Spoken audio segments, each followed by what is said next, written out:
देखु छोले पूरा परफेक्ट सीझीगला। ये चलते आम तरकारी बनइबा।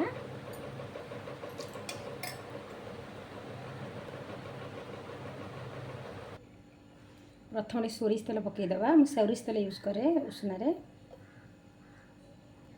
तेजपत्र पकईदे। देखो मसला करदे पियाज रसुण अदा जीरा धनिया तक सब बाटी देती बाटी देकी चलते मसला पकेबा।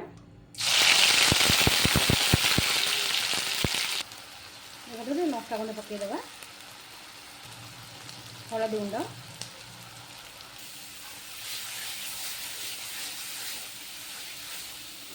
छोले मसला पकईदे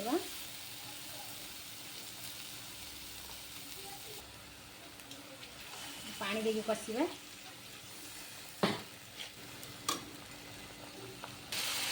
सीधा टमाटोटा भी पकईदे। देखो मसला पूरा हो गला तेल छाड़ी आसला। एबे आमे छोले को पकईदे।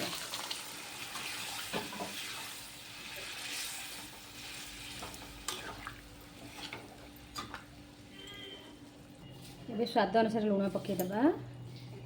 एबे ओल्हिया टाइम रे हम टिके मेथी पत्र पकईदे कस्तूरी मेथी तापरे दालचीनी गुजराती गुंड टी पकईदे। एबे घोड़े देबा।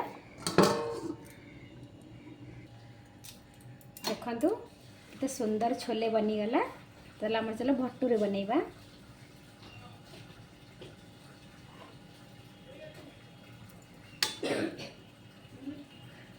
छोलेटा आपको केमती लगिला निश्चिंत कमेंट करेंगे शेयर करेंगे सब्सक्राइब करेंगे। जो मो चैनल को सब्सक्राइब न करेंगे निश्चिंत करेंगे।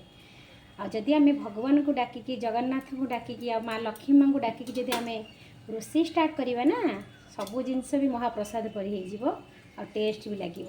जिते भी रोषे कर ठाकुरंकर भावना लक्ष्मी माँ भावना नहीं कि अन्नपूर्णा भावना करके आम रोषे कले बहुत भल। देखो भटूरे मु ओदा कपड़ा पकई घोड़े देती। एबे चलते आम प्रॉपर्ली हो जाम एबे स्टार्ट करवा। एवढा साइज रो आम गुड़ा नवा आ तेल रे आम या बेलिबा। देखो तेल ताती गला आगे टे पकईकी देखिली ताती गला भलसे न तातिले फुलबनी। देखो बेली देली देखिए छाणीबा। देखो गोटे सुंदर फुलुची।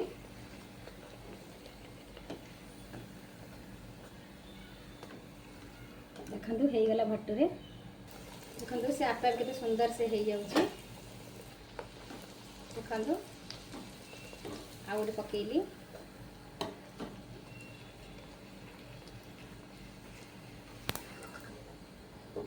भटूरे केमती रही आप निश्चिंत कमेंट करेंगे शेयर करेंगे सब्सक्राइब करेंगे। चलतु ये हो गला भटूरे। एबे आम छोले सहित भटूरे बाढ़ीदेवा खाइबापी। देखु केमती होइची छोले सहित भटूरे निश्चिंत कमेंट करेंगे शेयर करेंगे सब्सक्राइब करेंगे।